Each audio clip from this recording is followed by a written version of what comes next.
Donc, bonjour.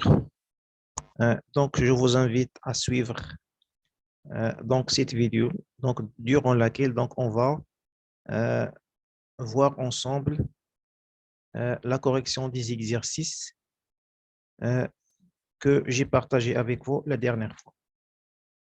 D'accord? Donc, voilà l'exercice 1. Voilà. Euh, donc, sur la droite, gradient suivante, donnez dans un tableau donc, la distance à 0 et l'abscisse de chacun des points de la droite gradient ci-dessous. Donc, voilà l'exercice numéro 1. Donc, tout simplement, il se fait de donner quoi?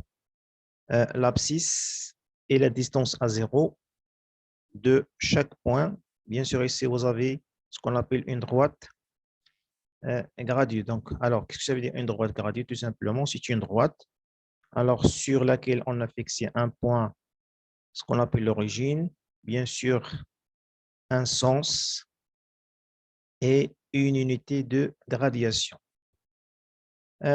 Maintenant, pour les nombres qui sont à gauche de 0, c'est ce qu'on appelle les abscisses négatives.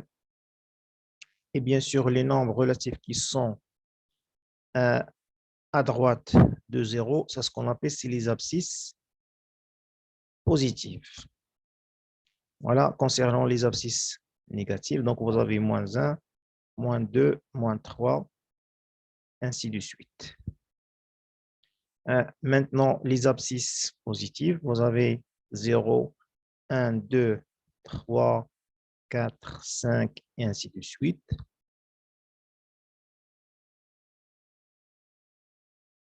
Voilà. Alors maintenant, la question, c'est quoi? Donc, il se fait de donner pour chaque point, alors son abscisse et sa distance à 0. Alors, pour le point A, alors tout simplement, il faut tout simplement lire sur la droite donc l'abscisse de A. Donc, voilà le point A, il est ici. Donc, l'abscisse de A, c'est moins 5. Donc, on va mettre ici moins 5.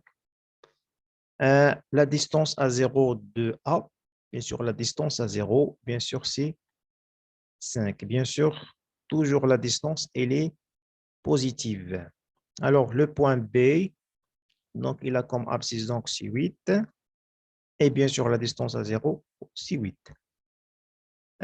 Pour le point C, donc, l'abscisse, c'est moins 2. La distance à 0, c'est 2. Le point D, donc, il a comme abscisse, c'est moins 7. Et bien sûr, la distance à 0, c'est 7. Pour le point E, donc l'abscisse, c'est 3. La distance à 0, c'est 3. Le point F, donc l'abscisse, c'est 7. Et bien sûr, la distance à 0, 7. Et bien sûr, pour le point G, donc l'abscisse, c'est 11. La distance à 0, c'est 11 aussi. Alors, donc voilà concernant l'exercice numéro 1. Alors, comment on trouve ce qu'on appelle l'abscisse d'un point et la distance à 0. Maintenant, on passe à l'exercice 2. Donc, voilà l'exercice 2. Alors, on considère le repère ci-dessous. Donc, placez les points A, B, C et D dans le repère. Alors, qu'est-ce que ça veut dire d'abord un repère? Tout simplement, un repère, pardon. Donc, voilà. Alors, un repère, tout simplement, ça veut dire deux droites graduées qui ont le même origine. Donc, l'axe vertical, c'est ce qu'on appelle l'axe des ordonnées. Et l'axe horizontal, c'est ce qu'on appelle l'axe des abscisses. Donc, je répète. Donc, l'axe vertical, c'est ce qu'on appelle l'axe des ordonnées. Et bien sûr, l'axe horizontale, c'est ce qu'on appelle l'axe des abscisses. Alors, dans un repère, donc chaque point est repéré par ce qu'on appelle l'abscisse et l'ordonnée. Alors, par exemple, pour placer le point A, donc il a comme abscisse 1 et il a comme ordonnée 2, ou bien c'est ce qu'on appelle les coordonnées de A. Hein, c'est ce qu'on appelle les coordonnées de A. Alors, pour placer le point A, alors d'abord, donc voilà la méthode, donc c'est très simple. Alors, je trace une droite sous forme de pointille qui passe par l'abscisse 1 alors, et qui doit être parallèle à l'axe des ordonnées. Après, on trace une droite toujours sous forme de pointille qui passe par l'ordonnée 2 et qui doit être parallèle à l'axe des abscisses. Donc, l'intersection des deux droites. Donc, voilà la position de A. Voilà, donc A, donc il a comme abscisse 1 et il a comme ordonnée C 2. Donc, la même chose pour le point B. Alors, d'abord, je trace une droite sous forme de pointille qui passe par l'abscisse 3 et qui est parallèle à l'axe des ordonnées. Après, une droite sous forme de pointille qui passe par l'ordonnée 4 et qui est parallèle à l'axe des abscisses. Bien sûr, l'intersection des deux droites. Donc, voilà la position de B. Donc, pour le point C, c'est la même chose. Donc, une droite qui passe par 2, ça veut dire l'abscisse 2, est parallèle à l'axe des ordonnées. Alors, une droite sous forme de pointille qui passe par l'ordonnée 1 est parallèle à l'axe des abscisses. Donc, l'intersection, ça va donner la position de C. Et pour le point D, il a comme coordonnée 0, moins 1, ça veut dire l'abscisse c'est 0 et l'ordonnée c'est moins 1. Donc, bien sûr, ici, lorsque l'abscisse est égale à 0, donc le point, ça sera sur l'axe des ordonnées. Donc, voilà là le point, d'abord le point C, et donc voilà le point D. Donc, voilà concernant l'exercice 2, ça veut dire comment placer un point sur un repère. Alors, passons maintenant à l'exercice numéro 3. Alors, l'exercice numéro 3, alors complété par le symbole, alors le symbole qui convient. Ça veut dire plus petit, plus grand ou égal. Alors, donc voilà, donc tout simplement, il suffit de comparer des nombres. Donc ici, lorsqu'on compare des nombres relatifs, donc vous avez trois cas. Soit je compare deux nombres négatifs, soit je compare un nombre négatif avec un nombre positif, ou bien je compare deux nombres relatifs positifs.